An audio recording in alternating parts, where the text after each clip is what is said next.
Hey there, I'm Brandon, and this is the Dirt Church Devotional. Have you given much thought to how you approach things? Or better yet, how you approach people? And we can all get real opinionated, when it comes to, opinions. What's better, blue or green, or Coke or Pepsi, or steak or hot dogs. We can have really strong opinions and approach people that way. We can get real opinionated and boorish, if you will, when it comes to politics, depending on what side you lean to, whether a conservative side or a liberal side. We can get real combative that way. We can get real opinionated and combative when it comes to issues of faith, doctrines that we hold dear, or practices or traditions that we hold dear. It's real easy for us to get opinionated and to approach people the wrong way. I want you to consider for a minute the way Jesus approached, because see, it's possible to have the right answer but the wrong approach, or the right answer, but if you're asking the wrong question, it won't matter because nobody wants to know about your answer. So let's just take, for a quick example, Jesus. Luke tells us about a couple of different women he ran into. One was a Samaritan woman, and Samaritans and Jews didn't talk, and men and women didn't talk, especially Samaritan Jew.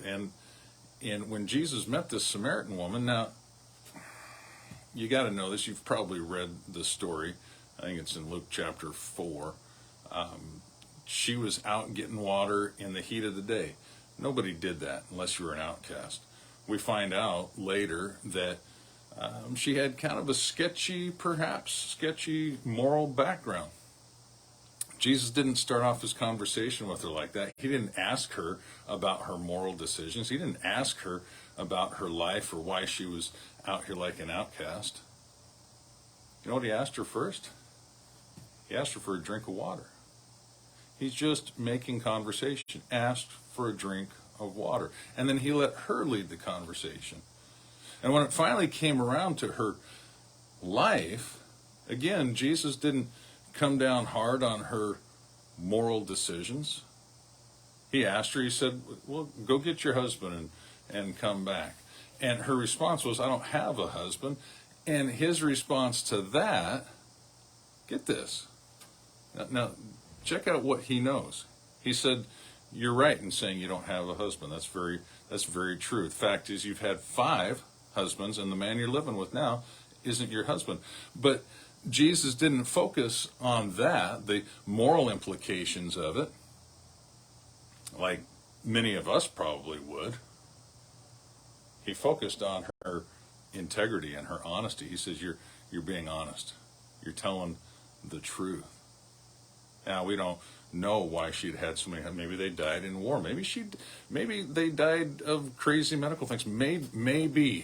Maybe she was of poor moral character. Didn't matter to Jesus. What mattered to him was her, and the ability to get her the answer, which was him. Jesus was the answer. There's another woman Jesus ran into. The Pharisees led a woman that was caught in adultery to Jesus and threw her at her feet and said, look, this woman was caught in adultery. The law says to stone her. What do you say? Jesus' response to her was to bend down, write in the dirt. We don't know exactly what he wrote. He got up and said, well, if one that has no sin can cast the first stone. They all left. The first question Jesus asked, the first interaction that he had with her, wasn't to come down on her because she had done something wrong. That was according to law, punishable by death. His first question to her was, hey, where are your accusers? She said, they're gone. There's no one. And look at Jesus' response. Then I don't accuse you either. Go and sin no more. Change your life. So again, I want to go back to the beginning. How do you approach people? How do you approach people? I don't care if we're talking about politics, or we're talking about colors, or we're talking about food, or we're talking especially about the gospel. How you approach people is going to have a great impact. You can have the right answer, but if you have the wrong approach or ask the wrong questions, it's not going to matter. So why don't you consider your approach?